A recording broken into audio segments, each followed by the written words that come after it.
निम्नलिखित बंटन एक मोहल्ले के बच्चों के दैनिक जेब भत्ता को दर्शाता है ना। माद जेब भत्ता कितना है? 18 है, तो लुप्त बारंबारता F ज्ञात कीजिए।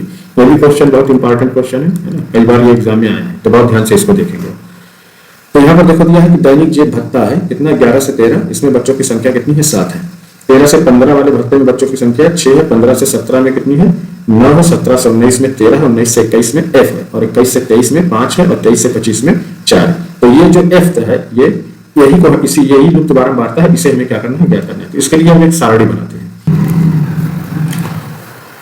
तो यहाँ पर आगे हमने 3 कॉलम देखो बना दिया, एक है माध्यमान और एक है डी, यानी कि x माइनस है और दूसरा f इंटू डी है ना। तो ये जो बच्चों की संख्या है ये क्या है? ये f है। अब माध्यमान हम कैसे निकालेंगे? तो माध्यमान निकालने के लिए हमें करना क्या है कि ये जो 11 जेब भत्ता 11 से 13 ये दिया है ना, 13 से 15, इन दोनों को हम जोड़ेंगे और 2 से भाग देंगे।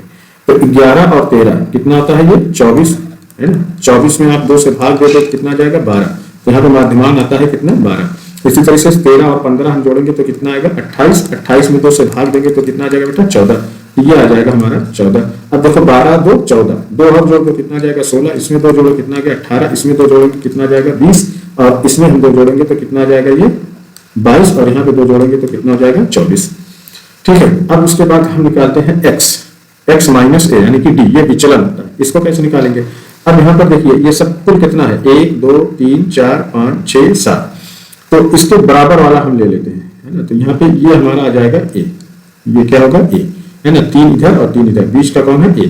तो अब जब हम d निकालेंगे तो x minus 12, x minus a यानी कि x अब यहाँ पर क्या है? 12 और a क्या? 18। तो 12 में से 18 जब हम निकालेंगे तो कितना होता है? 12 6 18।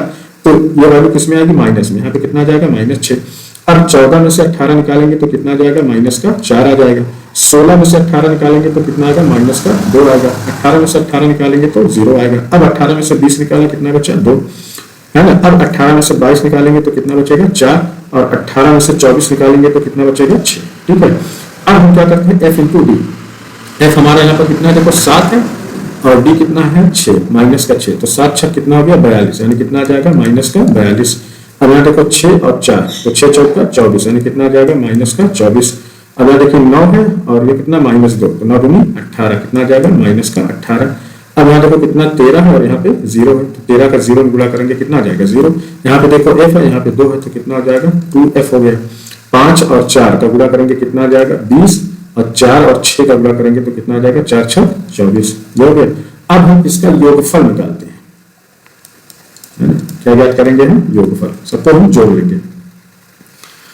तो यहाँ पे हम निकालेंगे देखो सिग्मा f, ये जोड़ेंगे तो यहाँ पे जोड़ते हैं हम देखो 7 और 6 कितना होगा? 13, 13 और 9 कितना हो जाएगा? 22, 22 और 3 ये कितना हो गया? 22 3 25, 25 5 30, और 30 4 34 के कितना हो जाएगा? 4 आता है 3, और 3 और 1 कितना हो जाएगा? ये 44, और एक क्या है? f। तो ये आ जाएगा 44 प्लस f।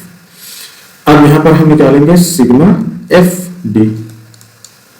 तो पहले हम क्या करते हैं? माइनस वाली वैल्यू को जोड़ते हैं। माइनस वाली वैल्यू कौन सी है? देखो 42 माइनस का 24 है, और यहाँ माइनस का 18 है। जोड़ तो 4 2 6, 8 6 14 के 4 आता है 4 2 6 1 7, 1 5 कितना आ गया? 8, कितना है? -84। प्लस वाली वैल्यू को जोड़ते हैं तो यहाँ पे देखो कितना है? 20 और 24 कितना होता है? 44। अब इसमें हम प्लस करेंगे 44। ठीक है। तो 84 में से 44 जब हम निकालेंगे तो कितना बचेगा? -40, और प्लस कितना है? 2f। इसको हम लिख देंगे। तो सिग्मा एफ डी जो हमारा आएगा ये आ जाएगा -40 प्लस 2f। ये आ गया। अब देखो हमें ज्ञात करना है समांतर माध्य।